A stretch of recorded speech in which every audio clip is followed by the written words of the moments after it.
पल्ला गोरी रसगुल्ला खिया दा होली में। खोला केवाड़ी के पल्ला गोरी रसगुल्ला खिया दा होली में। खोला केवाड़ी के पल्ला गोरी रसगुल्ला खिया दा होली में। लाए ना रेशम के झुल्ला पिया रसगुल्ला ना देवे होली में। लाए नरे सबके झुल्ला पिया रसगुल्ला ना देवे होली में। लाए नरे सबके झुल्ला पिया रसगुल्ला ना देवे होली में। सरसों के बेच हम रुपया कमैबो। रुपया कमाई में हो रुपया कमाई में। रुपया कमाई में हो रुपया कमाई में। अरे झूला में काबा झूलनियो गढ़ैबे। झुलनियो गढ़ई पे झुलनियो गढ़ई पे झुलनियो गढ़ई पे झुलनियो गढ़ई पे।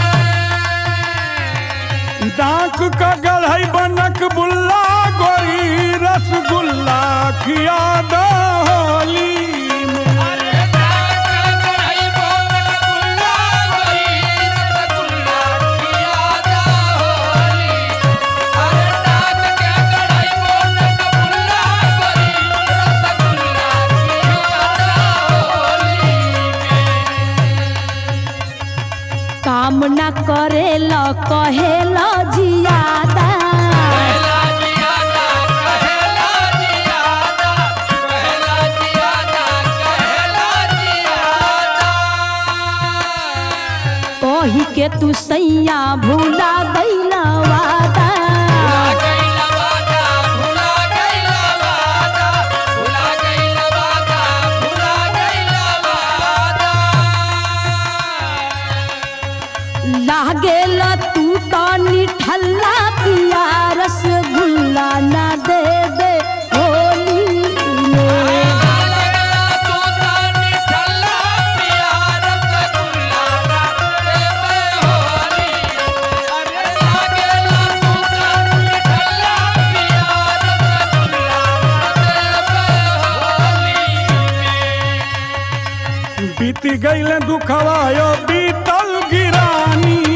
पीतल की रानी हो पीतल की रानी पीतल की रानी हो पीतल की रानी। बनी मकान जहाँ टूटही पलानी। टूटही पलानी हो टूटही पलानी टूटही पलानी हो टूटही पलानी। घर बनवाइब दुतल्ला गोरी रसगुल्ला खिया दा होली में। अरे घर बनवाई तू तल्ला गोरी रसगुल्ला खिया दा होली। अरे घर बनवाई तू तल्ला गोरी रसगुल्ला खिया दा होली में। घर बनावल की बनवला तू बाड़ा। बनवला पाड़ा बनवला तू पाड़ा बनवला तू पाड़ा बनवला तू पाड़ा। कैसे के कटी शीतल लहरी के जाड़ा। लहरी के जाड़ा सीत लहरी के जाड़ा लहरी के जाड़ा सीत लहरी के जाड़ा। टूटल के वाड़ी के पल्ला पिया रसगुल्ला ना देवे होली में। टूटल केवाड़ी के पल्ला पिया रसगुल्ला ना देवे होली। टूटल केवाड़ी के पल्ला पिया रसगुल्ला ना देवे होली में। साल दू साल क देरी बायौरी।